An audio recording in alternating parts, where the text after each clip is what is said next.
New York টাইমসের প্রতিবেদনে রাজনীতিতে প্রতিক্রিয়া, জঙ্গিবাদের সমস্যা নেই বললেন স্বরাষ্ট্র উপদেষ্টা। বিমস্টেকের চেয়ারম্যান হচ্ছেন ডক্টর ইউনূস, মোদির সাথে বৈঠকের সময় চেয়ে ঢাকার চিঠি। পুরান ঢাকায় ঈদ আনন্দ মেলা, উৎসবে ঐতিহ্যের ছোঁয়া।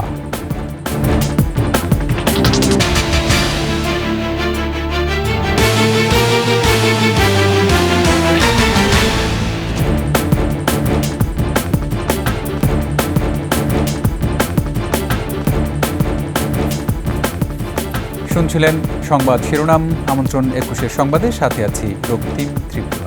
দর্শক, ২১ টেলিভিশনের সংবাদ একই সাথে সরাসরি দেখতে পাবেন আমাদের ফেসবুক পেজ www.facebook.com/2124 অনলাইনে। এছাড়া সাবস্ক্রাইব করতে পারেন www.youtube.com/@21etv চ্যানেলে। অন্তর্বর্তীকালীন সরকার দায়িত্ব নেওয়ার পর দেশে জঙ্গিবাদ উত্থানের মতো কোনো ঘটনা ঘটেনি। দেশে চরমপন্থার সুযোগ কাউকে তৈরি করতে দেয়া হবে না। বাংলাদেশে ধর্মীয় উগ্রবাদ নিয়ে নিউ ইয়র্ক টাইমসের প্রতিবেদনের সমালোচনায় এমনটাই জানান সরকারের দুই উপদেষ্টা। আর বিএনপি নেতা রুহুল কবির রিজভী বলেন, পরাজিত শক্তি মিথ্যা তথ্য দিয়ে রিপোর্ট করিয়েছে। রিপোর্টারদের সহায়তায় বিস্তারিত জানাচ্ছেন দুলি মল্লিক। বাংলাদেশে গণ অভ্যুত্থানের মধ্য দিয়ে হাসিনা সরকারের পতনের পর ধর্মীয় উগ্রবাদীদের উত্থান হতে পারে এমন আশঙ্কা প্রকাশ করে প্রতিবেদন প্রকাশ করে মার্কিন দৈনিক নিউ ইয়র্ক টাইমস। এই প্রতিবেদনকে এরই মধ্যে মিসলিডিং উল্লেখ করেছে প্রধান উপদেষ্টার প্রেস উইং। সংবাদ বিজ্ঞপ্তিতে বলা হয়, ভুল চিত্র ও একতরফা দৃষ্টিভঙ্গি তুলে ধরে প্রতিবেদনটি প্রকাশ করা হয়েছে। অন্তর্বর্তী সরকারের দুই উপদেষ্টাও প্রতিক্রিয়া জানান। স্বরাষ্ট্র উপদেষ্টা জাহাঙ্গীর আলম চৌধুরী বলেন, দেশে জঙ্গিবাদ সম্পর্কিত কোনো সমস্যা নেই। আমরা দায়িত্ব নেওয়ার পর কোনো ধরনের জঙ্গিবাদের কোনো কিছু দেখছেন? কোনো কিছু হয় না। এবং আল্লাহ দিলে আপনারা যদি সবাই সহযোগিতা করেন, জনগণ সাথে নিয়ে আমরা যদি কোনো ধরনের কোনো সমস্যা হয়, আমরা সবাই একসাথে মিলে সমাধান করব। আরেক উপদেষ্টা মাহফুজ আলম বলেন, বাংলাদেশে কোনো রাজনৈতিক ও ধর্মীয় উগ্রপন্থা যাতে মাথাচাড়া দিতে না পারে সে ব্যাপারে সরকার কঠোর হবে। কোনো ধরনের উগ্রপন্থা, ধর্মীয় রাজনৈতিক কোনো রকম উগ্রপন্থায় যাতে বাংলাদেশে মাথাচাড়া না দিতে পারে এবং বাংলাদেশকে যাতে আমরা একটা গণতান্ত্রিক যে রূপান্তরের ক্ষেত্রে ডক্টর মোহাম্মদ ইউনূসের নেতৃত্বে আমরা কাজ করছি, এটা যাতে আমরা সাধন করে যেতে পারি এবং নির্বাচনের মাধ্যমে যথাসময়ে আমরা যাতে গণতান্ত্রিক একটা রূপান্তরে ভূমিকা রাখতে পারি, এটা হচ্ছে আমাদের একমাত্র চাওয়া। এদিকে বিএনপির সিনিয়র যুগ্ম মহাসচিব রুহুল কবির রিজভী বলেন, ফ্যাসিবাদের দোসররা হাজার হাজার কোটি অবৈধ টাকা ব্যবহার করে বাংলাদেশকে কলঙ্কিত করার চেষ্টা করছে। এটা প্রহসন, তামাশা এবং নাটক। দুলি মল্লিক, ডেস্ক রিপোর্ট, ২১ টেলিভিশন। বিমস্টেকের পরবর্তী সভাপতির দায়িত্ব নিতে যাচ্ছেন প্রধান উপদেষ্টা ডক্টর মোহাম্মদ ইউনূস।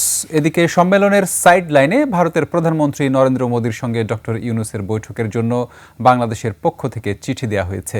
দুই শীর্ষ নেতার বৈঠকের বিষয়ে আশাবাদী বাংলাদেশ। বিস্তারিত আকবর হোসেন সুমনের রিপোর্টে। ৩ এপ্রিল ষষ্ঠ বিমস্টেক সম্মেলনে যোগ দিতে থাইল্যান্ড যাচ্ছেন প্রধান উপদেষ্টা ডক্টর মোহাম্মদ ইউনূস। সফর সূচি জানাতে সংবাদ সম্মেলনে মোদি ইউনূস বৈঠকের সম্ভাবনার কথা জানান প্রতিনিধি। আমরা এই বৈঠকের জন্য অনুরোধ করেছি সরকারিভাবে। আমাদের আশা করার সঙ্গত কারণ আছে যে বৈঠকটি হওয়ার যথেষ্ট সম্ভাবনা রয়েছে। সেভেন সিস্টার্স প্রসঙ্গে প্রধান উপদেষ্টার প্রতিনিধি জানান, যোগাযোগের দ্বার সবার জন্য উন্মুক্ত। আমরা কিন্তু কানেক্টিভিটি জোর করে চাপিয়ে দিব না, দেওয়ার অবস্থা আমাদের নাই। আমরা শুধু এটুকু বলতে পারবো যে আমরা কানেক্টিভিটি সকলের ইকুইটেবল বেনিফিটের জন্য আমরা দিতে আগ্রহী আছি। কেউ নেবেন তো ভালো, না নিলে নেবেন না। রোহিঙ্গা ইস্যুটি ফোরামে অপ্রাসঙ্গিক হলেও সহযোগিতা চাওয়া হবে। রিজিওনাল কোঅপারেশনের মাধ্যমে যা করতে পারবে, একক শক্তিতে কোনো দেশের পক্ষে সেটা করা খুবই দুর্লভ। আকবর হোসেন সুমন, ২১ টেলিভিশন, ঢাকা। আনন্দ আর উৎসবের রঙে উদযাপিত হচ্ছে ঈদ। ব্যস্ত শহরে দীর্ঘ ছুটি, যানজটহীন রাজপথ, আর এর সুযোগ পরিবার স্বজন নিয়ে পুরান ঢাকায় ঈদ আনন্দ মেলায় উচ্ছ্বসিত সব বয়সীরা। মানিক শিকদারের রিপোর্ট।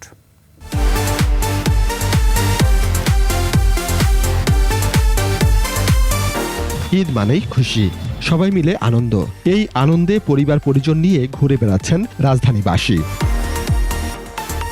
ঐতিহ্যবাহী পুরান ঢাকার বাহাদুর শাহ পার্কের পাশে স্থানীয় তরুণদের উদ্যোগে আয়োজিত এই মেলায় ভিড় জমিয়েছেন নগরবাসী। খুব ভালো লাগতেছে, ঈদের সময় এই আয়োজনটা আসলে সুন্দর। ছোট ছিলাম তখন দেখছি এটার ভিতরে যাবতীয় সবকিছু থাকতো, হাতি থাকতো, ঘোড়া থাকতো। এই ঈদ আনন্দ মেলা দেখতে এসেছি। নাগরদোলা, দোলনা ও বিভিন্ন ধরনের রাইডে আনন্দ মেলায় এভাবে বিনোদনে মেতেছে শিশু কিশোররা। ট্র্যাম্পোলিনে চললাম, ওটা আমার কাছে অনেক ভালো লাগছে। বাচ্চাও খুশি, আমরাও খুশি। বাতাসা, নিমকি, মিষ্টি, মুড়িমুড়কি, চটপটি সহ ঐতিহ্যবাহী খাবারের আয়োজন মেলা জুড়ে। আমাদের এখানে খাবার মেলা রয়েছে, খুব ভালো লাগছে। ভালো আছে ইনশাআল্লাহ। এছাড়া বিভিন্ন ধরনের খেলনা, প্রসাধনী, নিত্য প্রয়োজনীয় সামগ্রী স্টলে ফুটে উঠেছে গ্রামীণ ঐতিহ্য। যে এতদিন অফ ছিল, এখন আবার নতুন করে স্টার্ট হয়েছে, সে চাইল্ডহুড মেমোরিটা ফিরে পেলাম। পরিবেশ সুন্দর, এখানে অনেক কিছু আছে দেখার মতো। আর সবাই স্বতঃস্ফূর্তভাবে আনন্দ উল্লাস করতে পারতেছে। 400 বছরের ইতিহাসে ঐতিহ্যবাহী নগরীর এই পুরান ঢাকায় উৎসবের রং আর রসনা বিলাসীদের জমজমাট মিলন মেলা চলছে। মানিক চিকদার, একুশে টেলিভিশন, ঢাকা। ঈদকে ঘিরে আনন্দ যেন মুহূর্তেই ম্লান। রাস্তায় বেপরোয়া গাড়ির কারণে দুর্ঘটনার শিকার অনেকেই আনন্দের দিনটি কেটেছে হাসপাতালের বেডে। বিস্তারিত জানাচ্ছেন নাহিদ সিরাজি নিম্মি।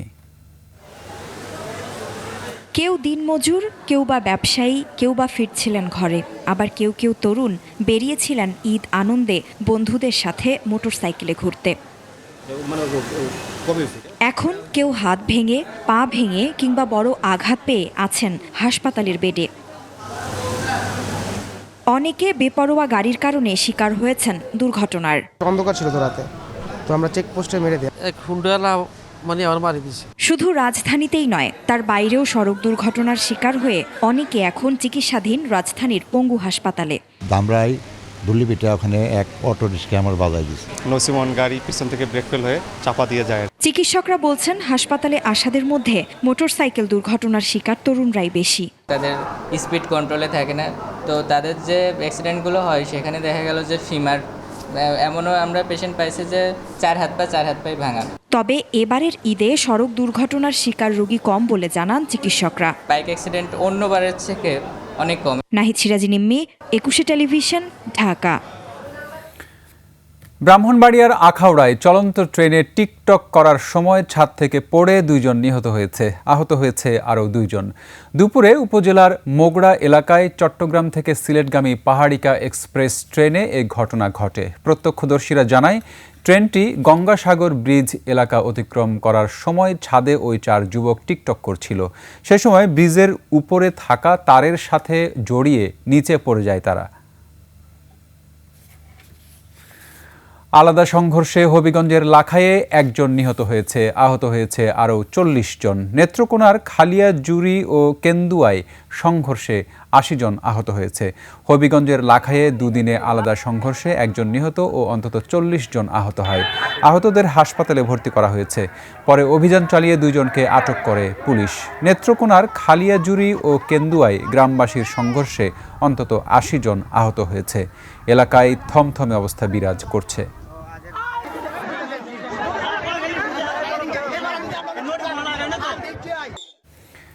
শেষ করছি একুশে সংবাদ। যাবার আগে সংবাদ শিরোনামগুলো আরও একবার।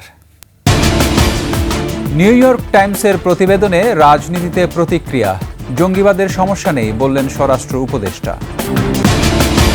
বিমস্টেকের চেয়ারম্যান হচ্ছেন ডক্টর ইউনূস, মোদির সাথে বৈঠকের সময় চেয়ে ঢাকার চিঠি।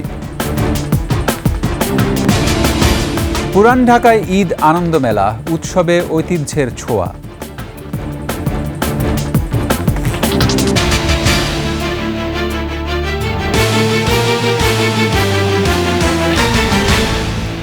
সর্বশেষ সংবাদ জানতে ডায়াল করুন 2021 নম্বরে আর ভিজিট করুন ekushe-tv.com ওয়েবসাইটে। ফেসবুকে ভিজিট করতে পারেন www.facebook.com/@ekushe-etv24 অনলাইনে। এছাড়া সাবস্ক্রাইব করতে পারেন www.youtube.com/@ekushe-etv চ্যানেলে।